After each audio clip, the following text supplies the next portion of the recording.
Hello everyone. At the end of this module, you will be able to identify data and its types, identify class intervals and its type, solve histogram. Next one is solve circle graph and solve probability. First we will discuss about the pictograph, the representation of numerical data by using pictures or symbol is called pictograph. Pictographs are easy to read, express large number of data, but can't express exact value. Okay, by using this we can represent the different type of data. This is the pictorial representation of games selected by people. Next move to bar graph. A bar graph is another form of graphical representation of data showing quantity of data according to the length of the bar. This bar can be either horizontal or vertical. The bar graph represents the age of different animal. From this bar graph, we can get the age of animal. Next is comparison of data. We can represent two sets of data in a single bar graph. It is also known as double bar graph. This bar graph shows average monthly expenditure in 2006 and also in 2007. This type of graph is called double bar graph. We can compare two sets of data using a single double bar graph. Next one is frequency distribution. Okay, types of data. First one is raw data. Raw data is the collection of initial observation, not yet organized. It is the information we get when we do the survey. It can be classified into two types. One is discrete data, another one is continuous data. First we will discuss discrete data. Such data can be very precisely measured in whole number. The number of children in a family and size of shoes are some example of discrete data. Now come to continuous data. Such data can have any value between two whole number, that is, it cannot be measured with absolute accuracy. There will always be some error, like weight of students in a class, temperature in a city are some example of continuous data. Next one is, look at the following data. It tells you the performance of grade of the students in a month: 6, 5, 6, 9, 7, 4, 2, 4, 7, 8, 3, 4, 9, 8, 2, 3, 5, 9, 7, 8, 9, 7, 5, 6, 7, 7, 4, 4, 7, 8, 3, 4. All these are the numbers showing the grade of the students in a single month. We have to use that one to draw a frequency distribution table. So from this data, we know only the performance of grade of the students in a month. Let us form a table as follows. So here is the grade table. Next one is tally mark, and third one is number of students. This table shows a clear of the given data. Okay, clear picture of the given data. From this table, we come to know the number of students in each grade. This table is also known as frequency distribution table.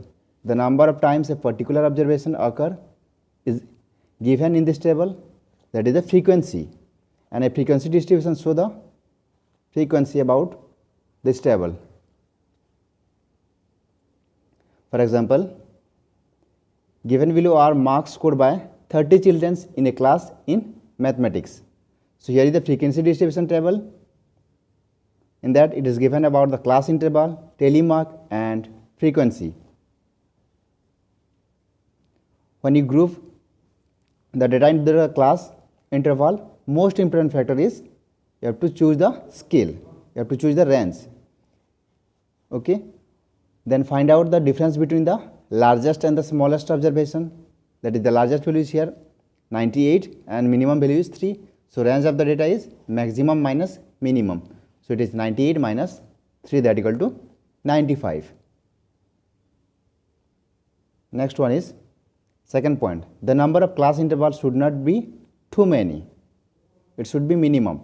At the same time, they should not be too few numbers. Okay, they could be minimum from 5 to 20 class interval.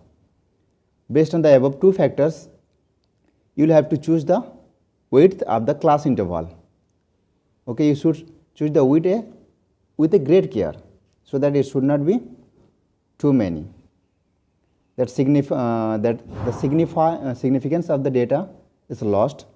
Not should it be so narrow that the number of intervals is too many.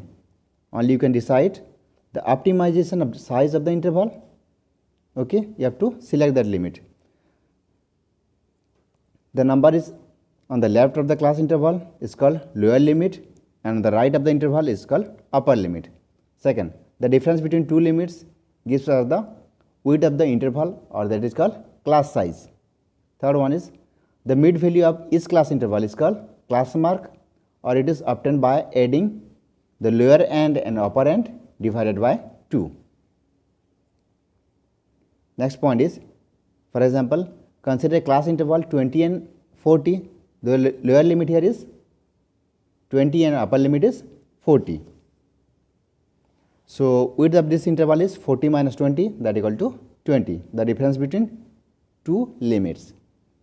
Next move to class mark, that is the sum of upper plus lower. It is 20 plus 40 divided by 2, that equal to 60 by 2, then we will get the result as 30.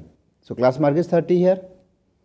By looking into the same table, we get some information. First one is number of students who scored less than 50 marks, number of students who passed, then number of students who scored above 80 marks. We can identify the performance of the class.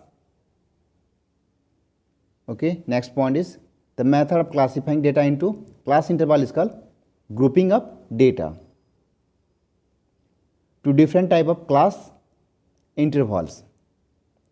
So there are two different type of class intervals. There one is overlapping class interval and second one is non-overlapping class interval.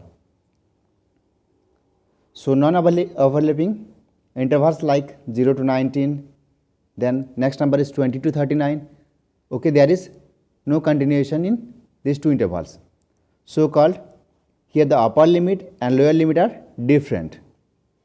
This kind of interval is called non-overlapping class interval. Okay, they use discrete data. In overlapping class interval, the upper limit and the previous, in the previous class is same as the lower limit in the next one. For example, 0 to 20, 20 to 40 in this way. Next one is histogram. A histogram is the graphical representation or graphic representation of frequency distribution of a continuous variable. Rectangles are drawn in such a way that their base lies on the linear scale representing different intervals, and their heights are proportional to the frequency of the value within that data. For example, given below is the frequency table and the corresponding histogram showing the number of employees in a particular factory according to the income. So this is the frequency table that showing the income of employees. Next one, if you have a good look at the histogram given above, you will have to notice this one. First one is a histogram look like a bar graph, but there is no space between one bar and the next. Histogram is like has a title, you have to mention that one. Next, on the x-axis you have to mention one data, on the y-axis you have to mention another data about the frequency.